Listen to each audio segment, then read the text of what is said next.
Design చేసిన తర్వాత 175 years old project ఇది. First anicut 100 years British period. Prakasam Pantulu కట్టిన తర్వాత 75 ఏళ్లు, 175 సంవత్సరాలు. దీనిపైన అనేక ప్రాజెక్టులు వచ్చాయి. పులిచెంతల ప్రారంభం, నాగార్జున సాగర్, శ్రీశైలం, తుంగభద్ర, జోరాల పైన ఆల్మట్టి 1 and 2, నారాయణపురం. అదే రాయలసీమ కొంత వాటర్ డైవర్ట్ చేయడం, తెలంగాణ కొంత వాటర్ డైవర్ట్ చేయడం, ఇవన్నీ చేసిన తర్వాత ఇంత పెద్ద ఎత్తున రావడం ఒక చరిత్ర. భవానీపురంలో నీళ్లు ఓవర్ఫ్లో కావడం, అది ఊహించని కట్ట ఉండేది ఎక్కడో ఉంది. ఆ కట్ట నుంచి వచ్చిన తర్వాత భవానీపురం రోడ్లో ఒకప్పుడు నేషనల్ హైవే విజయవాడకు వచ్చే మెయిన్ రోడ్, ఇప్పుడు కూడా అదే మెయిన్ రోడ్.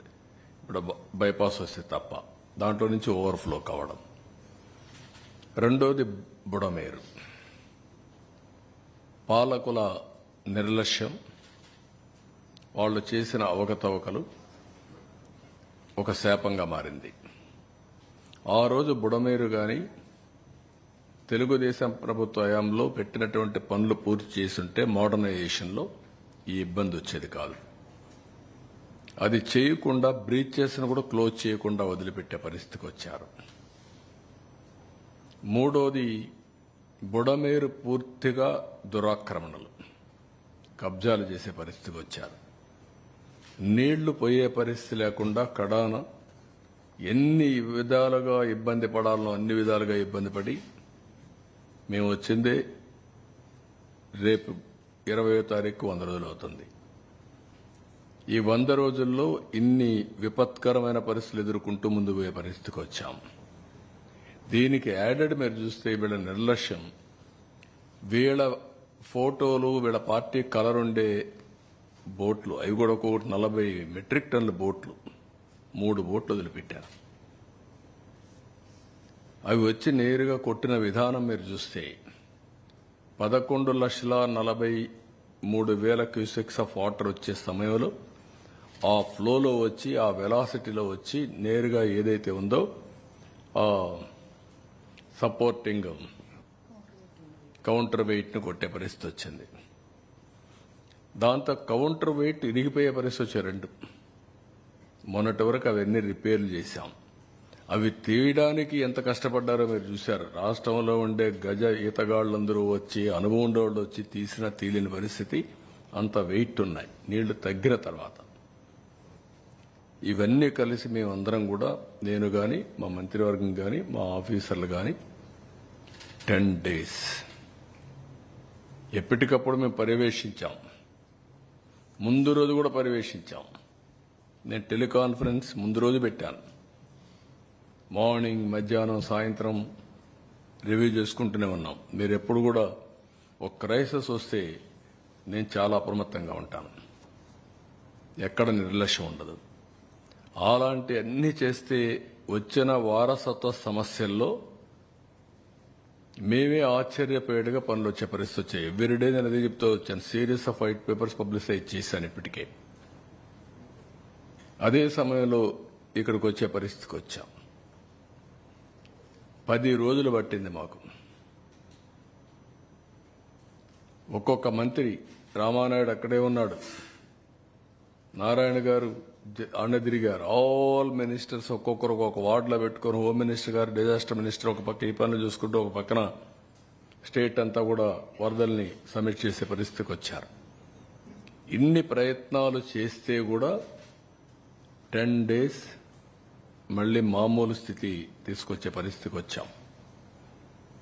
అదే గాని అలాంటి దుర్మార్గమైన ప్రభుత్వం ఉంటే ఇంకొక 6 నెలలు కూడా ఆ పక్క కూడా పోయే పరిస్థితి ఉండేది కాదు. తర్వాత అకౌంట్స్ అన్ని మ్యానిపులేట్ చేసేశారు. నేను చెప్పాను మీ అందరికీ, సిఏజీ ఆడిటింగ్ కూడా కాలేదు దేనికి. సెంట్రల్ గవర్నమెంట్ ఇచ్చిన డబ్బులకు యూసీలు కూడా ఇవ్వలేదు. కడాన గవర్నమెంట్ ఆఫ్ ఇండియా ఇచ్చిన డబ్బులను డైవర్ట్ చేసేశారు. పోలవరానికి ఇచ్చిన డబ్బులు డైవర్ట్ చేసేశారు. నేనున్నప్పుడు పోలవరాన్ని నేను డబ్బులు పెట్టాను, వీళ్ళు రివర్స్ చేశారు. అమరావతికి డబ్బులు వద్దని చెప్పారు. ఇలాంటివి ఈవెన్ సైట్ ఇవ్వలేకుండా రైల్వే జోన్ నిలిచిపోయే పరిస్థితికి వచ్చింది. ఇప్పుడు క్లియర్ చేశాం. మేము 100 రోజుల్లో చేయగలిగితే ఇన్ని రోజులు ఎందుకు చేయలేకపోయారు? 5 ఏళ్లు మీరు అంటే ఎంత నిర్లక్ష్యం ఉందో మీరు చూసుకోవాల్సిన అవసరం ఉంది. ఏది ఒక్కొక్క ఐటెంని స్ట్రీమ్ లైన్ చేసి ఒక్క పంచాయతీరాజ్లో 990 కోట్ల రూపాయలు బకాయిలు డైవర్ట్ చేస్తే ఫైనాన్స్ కమిషన్ డబ్బుల్ని 990 కోట్లు ఇచ్చి కష్టకాలంలో 1100 కోట్లు మళ్ళా తీసుకొచ్చాం. ఈ ఒక్క డిపార్ట్మెంట్ కదా, అన్ని డిపార్ట్మెంట్ ఇదే పరిస్థితి. 1650 కోట్ల రూపాయలు ధాన్యం ఇచ్చిన రైతులకు బకాయిలుంటే అవి చెల్లించే పరిస్థితికి వచ్చాం. 10,50,000 కోట్ల రూపాయల అప్పు, 1,00,000 కోట్ల రూపాయలు బిల్లు పే చేయాలి. ఇప్పుడు ఇక్కడికి వస్తే ఎంత నిర్లక్ష్యం అంటే 2,000 కోట్ల రూపాయలు అకౌంట్లో చూపిస్తున్నారు. 9 ఏళ్లలో ఖర్చు పెట్టేశారు. ఖర్చు పెట్టిన డబ్బుల్ని అకౌంట్ కూడా రాయలేని అసమర్థ ప్రభుత్వం. దొంగ లెక్కలు మాత్రం రాసుకున్నారు. నేను ఇంకా హార్ష్గా చెప్పాలంటే డిజాస్టర్ మేనేజ్మెంట్కి కెలామిటీ ఫండ్లో 2,000 కోట్ల రూపాయలు చూపిస్తుంది. 9,000 కోట్ల రూపాయలు 6 ఏళ్లలో వస్తే 6 ఏళ్లలో 9,000 కోట్లు అయిపోయింది. ఖర్చు పెట్టిన డబ్బుల్ని అకౌంట్లో చూపిలేదు. ఇప్పుడు దానికి మళ్ళా నేను సిఏజీకి రాస్తున్నాను, ఇది ఇప్పుడు పలానప్పుడు ఈ డబ్బులు పెట్టామని రాయమని. ఈ లెటర్ ఒకటి సెంట్రల్ గవర్నమెంట్కి రాస్తున్నా. మళ్ళా నేను మా దగ్గర డబ్బులు లేవు, దుర్మార్గుడు చేసిపోయిన పనులన్నీ సరిదిద్దడానికి మా పని సరిపోతా ఉంది, ఆ పాపాల్లో ఈ పాపం కూడా ఉంది. మీరు నా దగ్గర డబ్బులు ఉందని మీరు డబ్బులు ఇవ్వడం మానేశారు. నాకు జీతాలు కూడా ఇవ్వలేని పరిస్థితిలో ఉన్నా. నాకు 518 కోట్ల రూపాయలు మీరు ఇవ్వాలి, అది ఇమ్మీడియట్గా రిలీజ్ చేయండి, ఇయర్ ఇన్స్టాల్మెంట్ నాకని ఇప్పుడు లెటర్ రాస్తున్నా. అంటే ఎన్ని అరాచకాలు. నేను అందుకే చెప్పాను, ఇది ఒక భూతం. ఆ భూతాన్ని శాశ్వతంగా పూడ్చిపెడితే తప్ప పైకి రాకుండా ఇలాంటి వేషాలన్నీ వేస్తూ ఉంటుంది. ఇప్పుడు ఇవన్నీ ఒక ఎత్తు అయితే, నాకు వచ్చిన సమస్య కళ్ళారా చూశాను. అనునిత్యం వాళ్ళ కష్టాలు అక్కడ జరిగిన వాళ్ళందరూ చూశాను. ఎంత నరకయాతన అనుభవించాలో అంత నరకయాతన అనుభవించారు. ఈవెన్ టుడే వాళ్ళు పడిన బాధలు, వాళ్ళ కష్టాలు, సమ్టైమ్స్ నా నిస్సహాయత, మా అధికారులు పోయినప్పుడు కూడా చేయలేని పరిస్థితి, నీళ్లు కావాలంటే నీళ్లు ఇవ్వలేని పరిస్థితి.